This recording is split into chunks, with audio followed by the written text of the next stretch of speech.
from three. Stone will head to the foul line for 3 shots, I believe, fouled by Jenkins. As we went to break, he misses the first one. Tyler Stone out of Toronto. And he is basically their bench right now with all the players out injured. Stone gets the second one. Without Williams, it's been an 8-0 run for C.J. Williams himself, bringing this Howard team back into the game. Stone gets 2 out of 3. Good for Howard for not losing their composure there in the face of that 16-2 start by the Rams.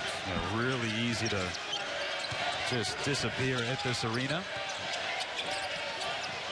Another sellout crowd on hand here at the Siegel Center. E.J. Wade Arena courtside. Jay Burnham alongside John Feinstein. Here's Doug Brooks. Loses it, but it's saved by Jenkins. 9 on the shot clock. Jenkins, a deep 3. No good, and Stone with a rebound.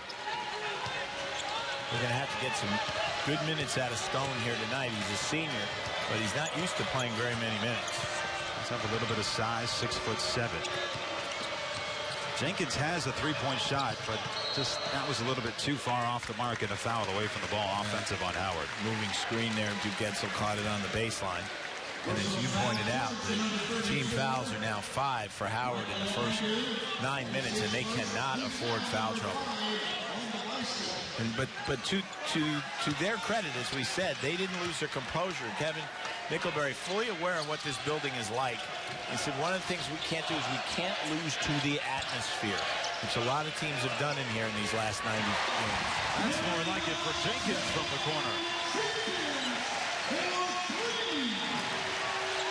There are always soft spots in a zone, and the corners usually are one, and VCU has taken advantage of that a couple times tonight.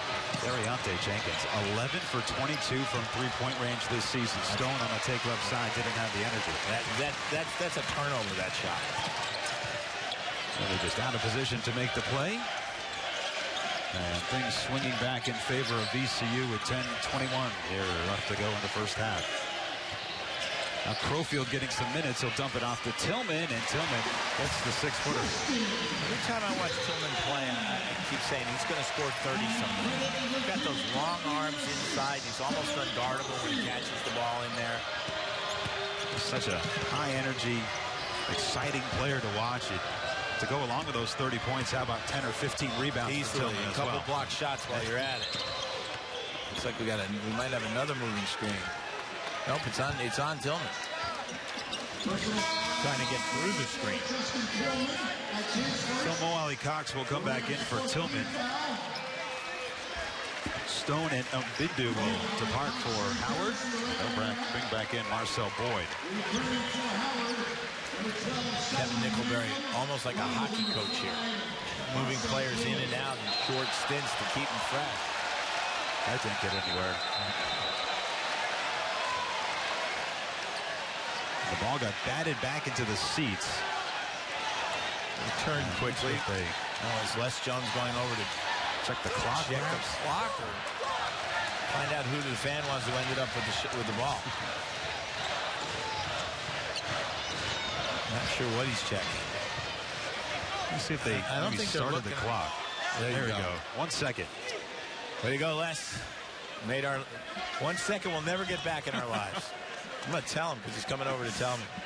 No, he's not. That's the type of precision we're dealing with this officiating crew today. Oh. I could live without that precision. But, you know, they're trying to get it right. They want to be perfect if they can. You have it. You and I want to be perfect. We just know we can't. We're nowhere near. Close. Good hands again by Brooks. Williams trying to drive, and he gets the bump from Doug Brooks. He'll be calling for the first foul of the day on Brooks. It's 5 on VCU. Can't make Will Wade happy to see his players fouling this much. Especially that far away from the basket. That far from the basket, yeah, exactly. Because there should be help there. We've got Mo Alie-Cox lurking.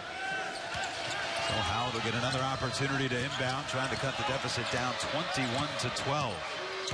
Just over halfway gone by here in the first half from the E.J. Wade Arena. Madison driving. Pump fake. Nothing there. Little guy going in among the trees. He's listed at 5'9".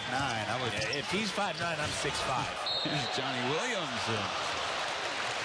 Williams is fouled as he took it strong to the right side. Marcel Boyd called for his second offense, and 2 free throws coming up for Johnny Williams. Game's gotten very herky-jerky the last couple minutes. A lot of fouls at both ends.